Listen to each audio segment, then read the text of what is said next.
Hello and welcome to week 12. Today we'll be talking about enhancing forms with jQuery. Once you open the zip file I provided, you'll see that we have formenhance.html. That's the form, that's a file that has the form. We have formenhance.js that will have all our jQuery code. Plus we have the usual style.css. Plus you have another folder called fonts. This is just because the form uses special fonts.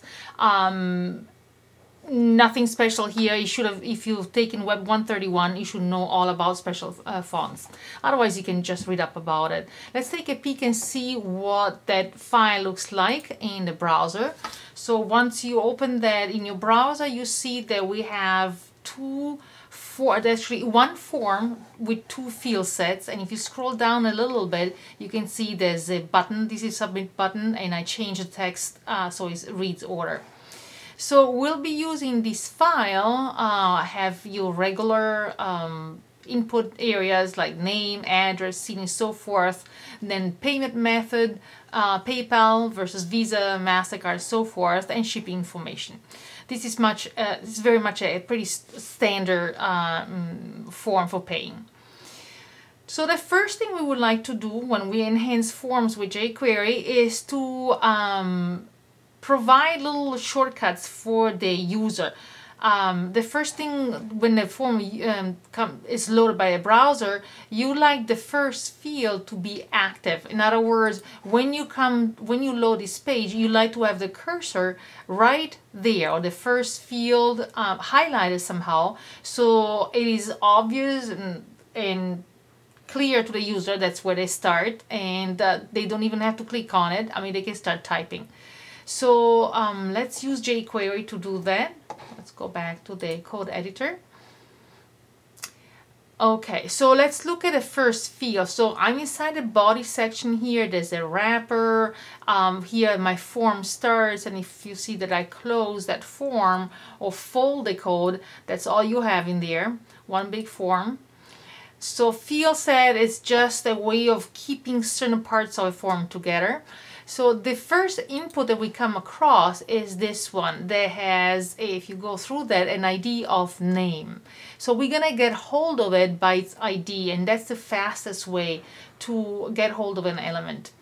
And notice that in the head section we have a call to the style sheet, plus we have a call to the jQuery library, and after that there's a call to a local JavaScript file called form enhance. That's the one we're going to be working on with, and I already have it open in the browser here. And we have our usual document ready function. So what I said, let's add a comment, bring focus, or give focus to the first field. Give focus to first input field. Alright, first thing we have to do is select that field. We do that by using our $sign, and we said that it was kind of an easy pick because the field we want to give focus is this one that has an ID of name, and using ID is the fastest way to get hold of something. So we're going to have our quote, open quote, and we're going to enter name.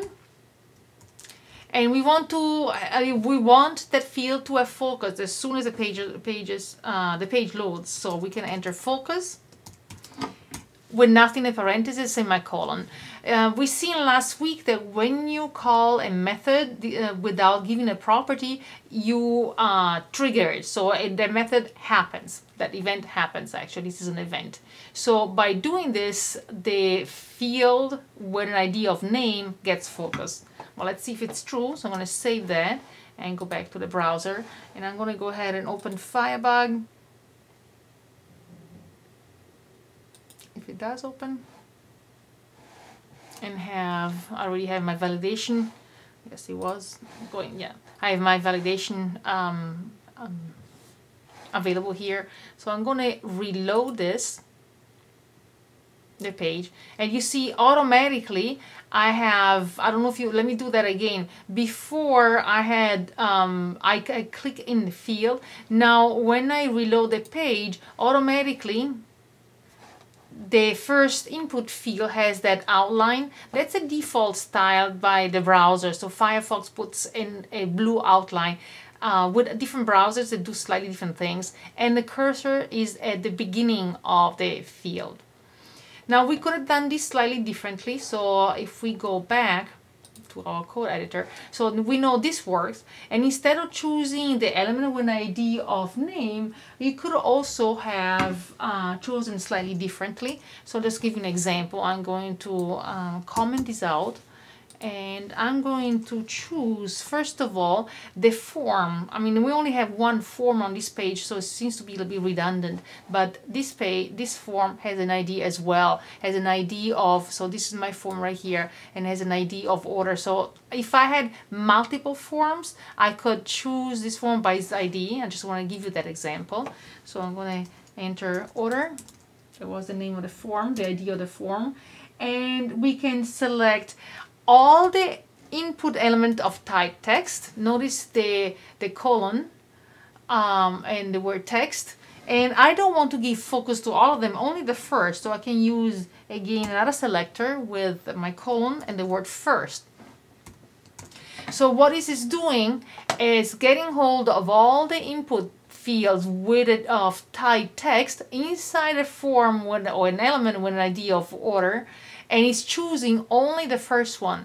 And then you can just do the same thing, focus, so that when we reload the page, we won't see any difference. And here it is. It's just a way of showing you a different way of doing the same thing. The next thing we would like to do to enhance forms is that when we click, so if this is all you have in your form, what a user is going to have to do is highlight what's in the field and delete it and then start typing. Well, wouldn't it be much nicer that when you click inside the field, if I reload this,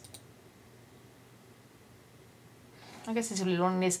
Every time I click in it, if it's a default value, I like that value to be removed. So let's do that with the browser. Okay. So I'm going to say erase field default value when clicked. Field default value when clicked. Okay, we click here on the same thing, but we don't want that to happen just to the first element, to any input of type text. So I'm going to use my $, and inside the selector here, I'm just going to put my colon text. So this is selecting all the fields of input type text. And when we click on it, I'm going to create a function. So we have our click event. And I'm going to enter function, open and close parentheses, open and close curly braces. Then we're going to separate the curly braces.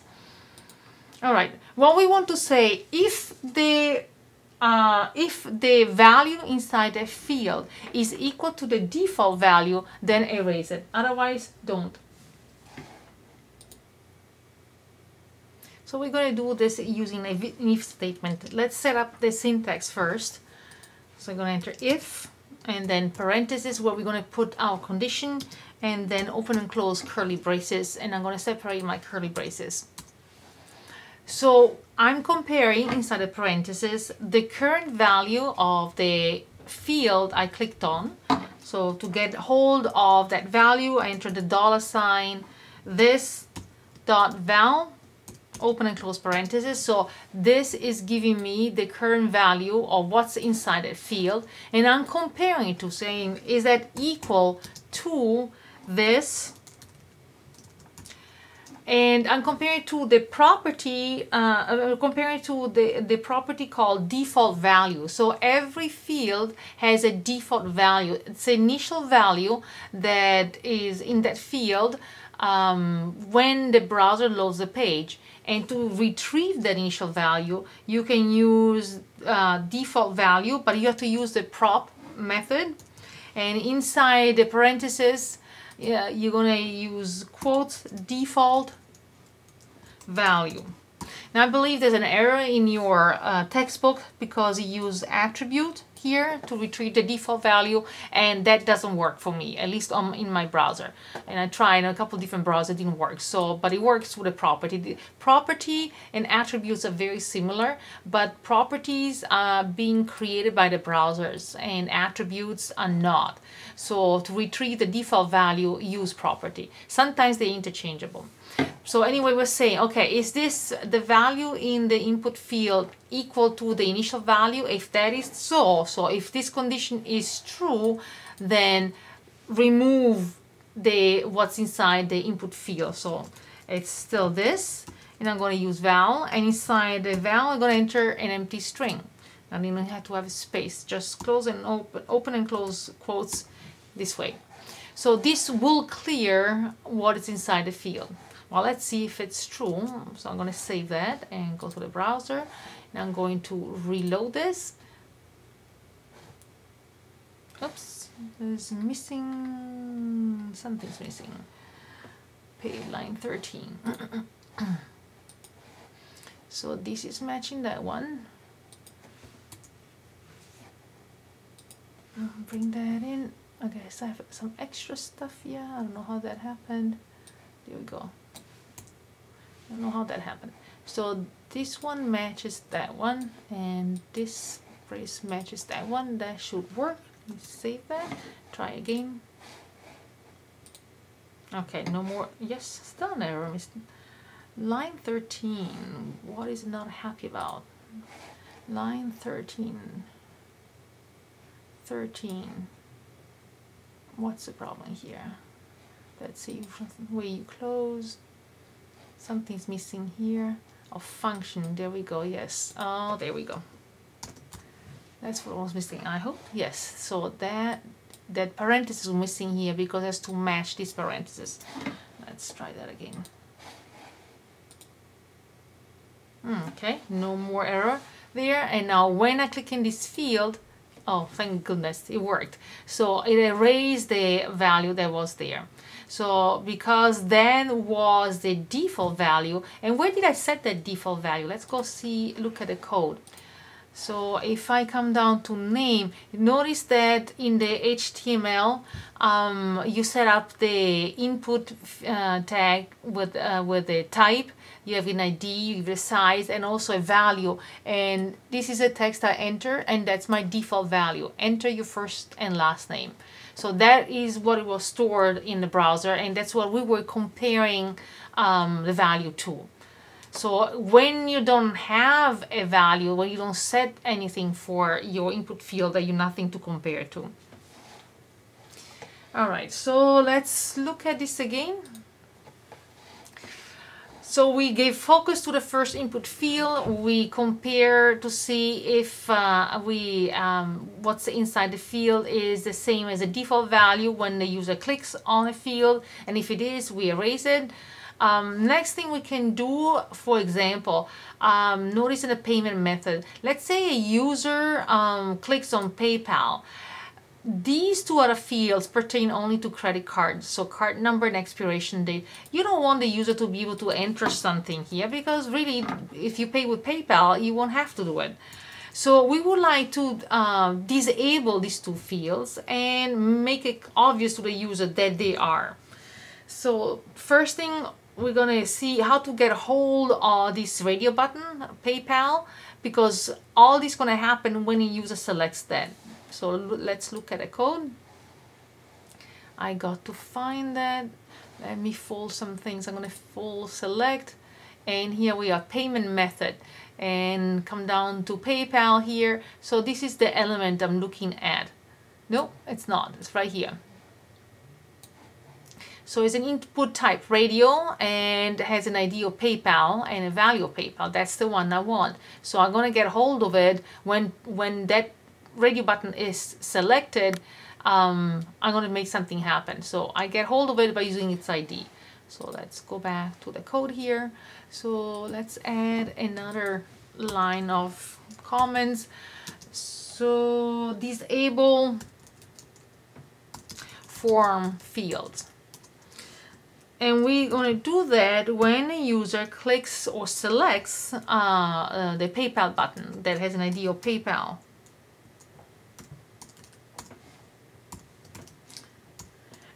you can simply use the click function for that. And put the function inside, open and close curly braces. All right, so when the user clicks on that PayPal button, what do I want to do? Let's get hold of this area. So there's an area right here that says has an ID of credit card and has a couple input fields. I want these two input fields, this one with a card number and the one with expiration, to be disabled, and they both are inside a different ID of credit card, so that makes it a little bit easier for us. So we're going to select that credit card, and actually we're selecting both input fields, so I can just make it a little bit more general like that. And I want to set them, so I'm going to select the attribute disabled, and that's it, just an HTML attribute, and I'm going to set it to true. Notice that's a boolean and it's not a string. Now, if you're a bit confused and no idea what disable is, you're gonna have to go back to the, for example, w3schools.com, the tutorial on HTML forms, and you'll see that forms and input fields have several attributes you can use. One of them is disabled, and that's what we're getting hold of. We're setting the attribute disabled to true. So to see what that does, if we did everything correctly, let's go to the browser and reload.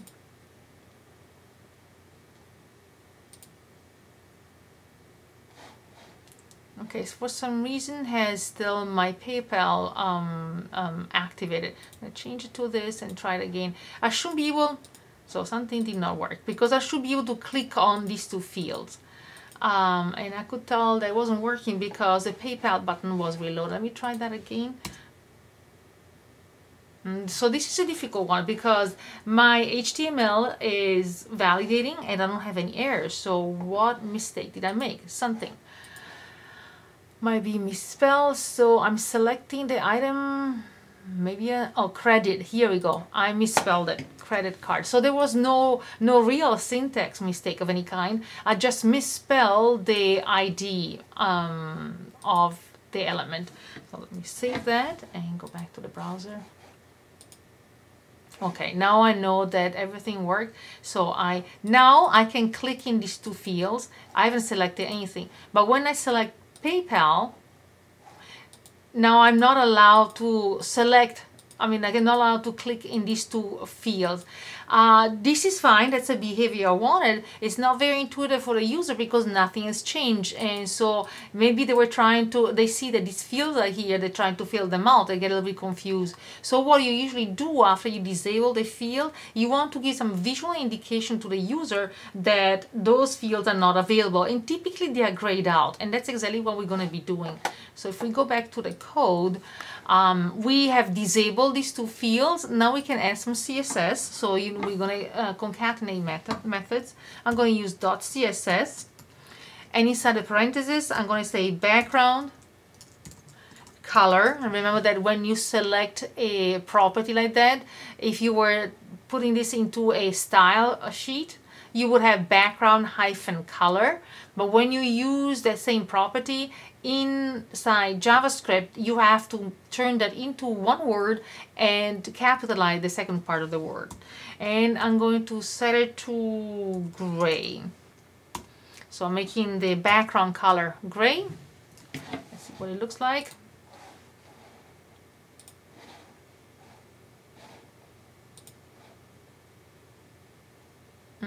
It's not, it still has the PayPal button. Did I mistake again? No, there we go. Okay. So now when I click on PayPal, see how these two fields have a gray background? Well, I'm going to apply the same color to these to make it more obvious to these labels. So let me show you where the labels are.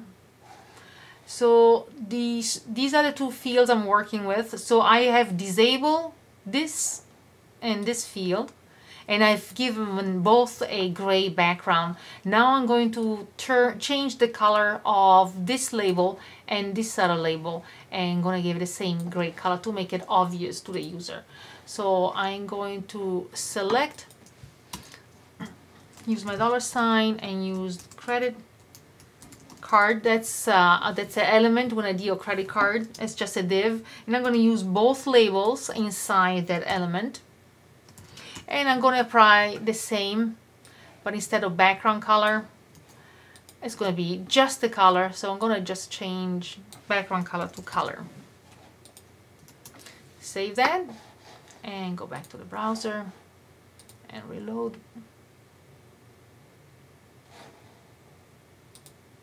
And there we go. So now it's a little bit more obvious to the user that these two fields have been disabled.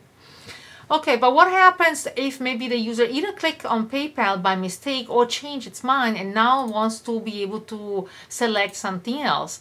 Well, you still cannot click in these two fields, and everything is grayed out. So we got to think about that situation.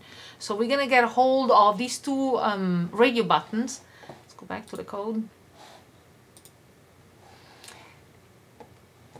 and each one has a very useful ID. So this one has an ID of Visa and the other one has an ID of MasterCard, and that's how we're going to get hold of them. So when somebody clicks on them instead, so I'm going to say enable form fields. So when somebody clicks on the element with an ID of Visa, and I put a comma so I can select something else, or MasterCard. Hopefully it's all lowercase. We'll find that in a second. So I can select more than one item. When somebody clicks on them, then we're going to enable the forms field. So I'm going to enter function, curly braces, separate my curly braces.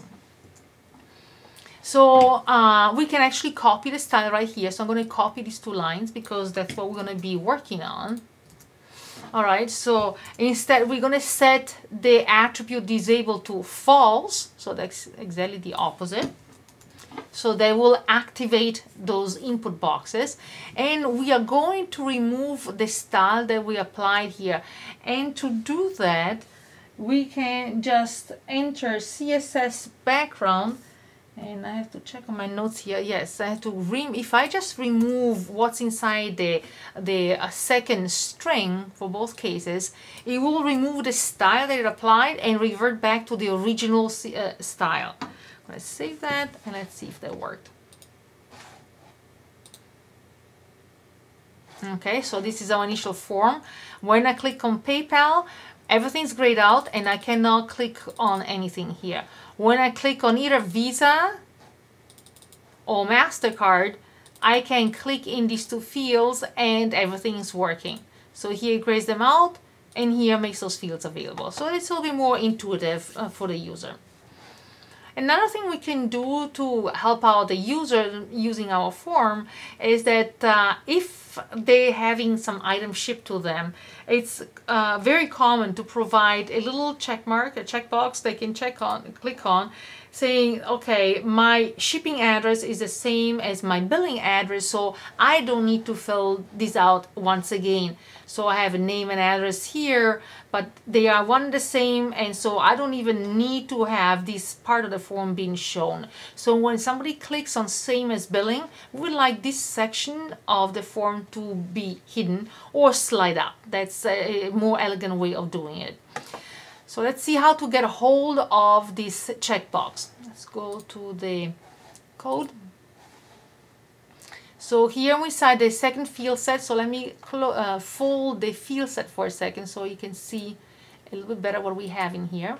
So it's a form with two field sets. So the first in the field set are styled such a way that they have a border around them.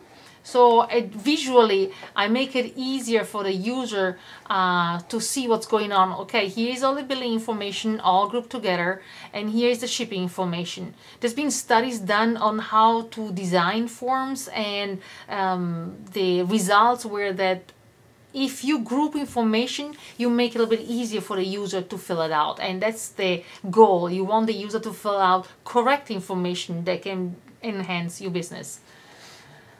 Okay, so inside the second field set, if I open that up, okay, here we go. There's the input of type checkbox. They have a name of hide shipment, ship, and ID of hide ship. And that's how we're gonna go and get a hold of it. So we'll use hide ship for an ID. So when somebody clicks on that element,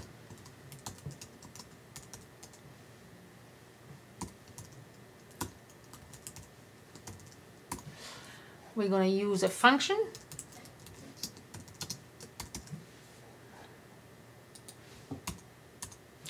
And we want to think ahead a little bit. So we want to make our code smart enough to react in the right way. So when a user clicks on that check mark, we want the second part of the form to slide up. And when the user clicks again, we want the second part of, because it unchecks that box, we want the second part of the form to slide down. And there's a very convenient method which is called toggle, slide toggle, and that's what we're going to be using.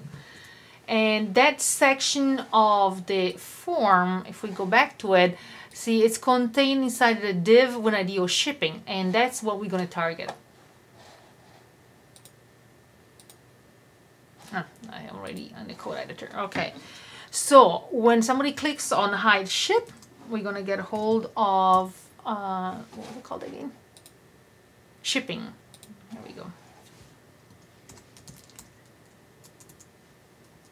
Shipping. And we're going to say toggle slide. As simple as that. So the first time, because it's being displayed, that part of the form, it will slide up. And if the user clicks on it again, it will slide down. Save.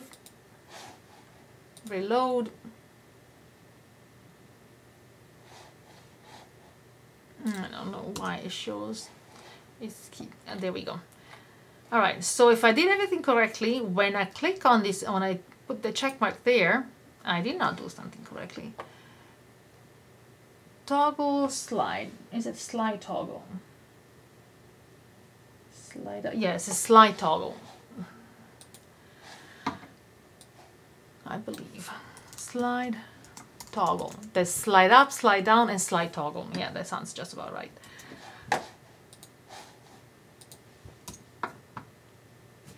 Okay, now it's back to the beginning. So when I click on this, the part of the form is being hidden, and then when I click on it again, it's being shown. And it's actually a little bit more obvious when I remove my Firebug. So slide it away, and I can actually make that look a little bit prettier. So I can control, because this is a, most of the form doesn't fit in my screen right now. So when I did some adjustments, so I had scrolled down the window. So when I click on this, somehow it adjusts itself and we go back to the top of the scrolling area. And when I click on this again, we don't have that problem. So if you scroll down in your window a little bit, when you slide up, somehow the window content is reformatted and we go back to the top. But that's not so crucial. The most important thing is that this behavior is working correctly. Probably the last thing I wanted to show you is something again in this section of the form. Let's go back to the case of having somebody selecting on a Visa or MasterCard. Card number is an easy part, but when you have to enter the expiration date, that's when problems can start, because people can enter a date in multiple different ways. There's multiple formats for date, and you don't want to have your code work through all the different formats and think of all the possibilities. So the best thing you could do is to provide a visual way for the user to select a date, and one of those little pop-up calendar is one of the best things to use. And we can get hold of one. It's called Date Picker, and it's a plugin provided inside the jQuery UI.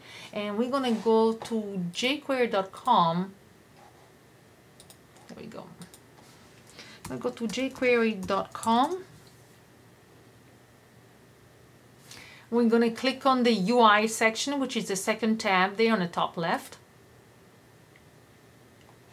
This is all part of that library, the jQuery UI library. And notice if I scroll down a little bit, it's actually a widget. So the fourth one down is date picker. When I click on that, it gives you an example. So if I click on date here, there's a little calendar that pops up, and that's what we want to do. And if you scroll down here, it shows you how to do that. If you look at the source, so there's two things you need to do. Obviously, you always have to have a call to the library, but then you have to have a call to the jQuery UI library and also a call to a style sheet, because to be able to make your little calendar look like this or similar to that, you have to have that call to the CSS file. Otherwise, it will not work. So to get hold of both of them, I'm going to open up another tab and I'm going to go to code.jquery.com. And I can scroll down and see that I can get hold of the jQuery UI library. That's the latest version is 1.10.4. I want a minified version. So I'm just going to copy this URL, go back to my code, go inside the head section, and I'm going to, it doesn't really matter, probably has to be before my JavaScript file. So I'm going to put it right after the call to the library. So I'm going to enter script source equal, and I'm going to paste the URL I just copied, and I'm going to close my script tag. The next thing I have to choose a style sheet. So I'll go back to the jQuery UI. Notice all these words underneath here. These are themes like black tie, Blitzer, Cupertino, and so forth. You can explore them on your own. You have to go to the main jQuery UI page and see and read up about themes. The one I think I wanted to get is humanity. So I'm going to click on that one, and that also gives me a URL. So I'm going to copy this URL, go back to my code, and I'm going to link to it because this is CSS. So link, and I have to enter rel style sheet.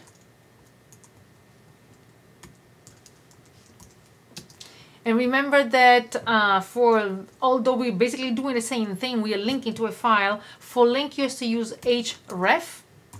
And I'm going to paste the URL I selected. And I'm going to close this element. Notice the /. That's not totally necessary for HTML5, but this is a standalone tag. And according to XHTML specifications, you have to have a / to close that off. So I'm going to save that. Okay, so how to use that? Let's go back to the browser and see. So date picker, how do we use it? If you look at the source here, we're looking, so we have a paragraph with date and an input type text with ID of date picker. So that's what we are selecting here. This element with ID of date picker, and all you do, you add a date picker method to that. So we could even just copy this line, go back into our code, go in form enhance, and I'm going to add a comment that said add calendar to what? What is the element I want to add it to? So what element had, let me fold this a little bit. So I'm going to fold the select. That was part of the credit card section. I'll have to open the other field, so that's where we are. Okay. Okay. So the element I want to get hold of is this one, has an ID of an expiration. So I'm going to get hold of it with my, actually I'm going to paste what I copy from the browser, and instead of date picker, I'm going to have expiration. Let's save that and go to the browser, find my form again. I'm going to reload that. And now when I click, if I did everything correctly, always want to have Firebug open. When I click on this, there we go. We have a nice little calendar. So now I can pick any, automatically comes up with the current date, the current month. So I can even move forward. And when I pick a date, it just puts it inside my input field, making my life as a developer much easier because I know exactly what format to expect for the date. There's other things you can do with date picker. You can add other properties, and you can enter some different parameters. You can set the range of dates you want to make available. You can set the starting date. You can explore all that on the jQuery UI page and play around with that until it makes sense to you.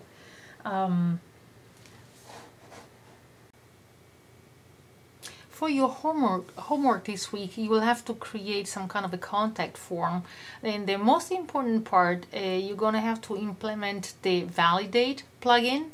How that works, I can show you right here. So this is our form, and I have linked to the validate plugin. So let's say I want to enter this form but I haven't filled out these fields. I would like jQuery to issue an error warning.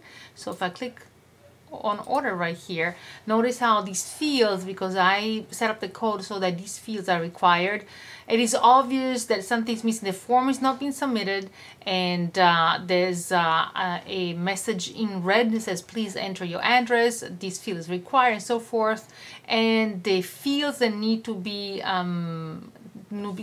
changed, something has to be entered, have this pinkish background. So your form will look something like that.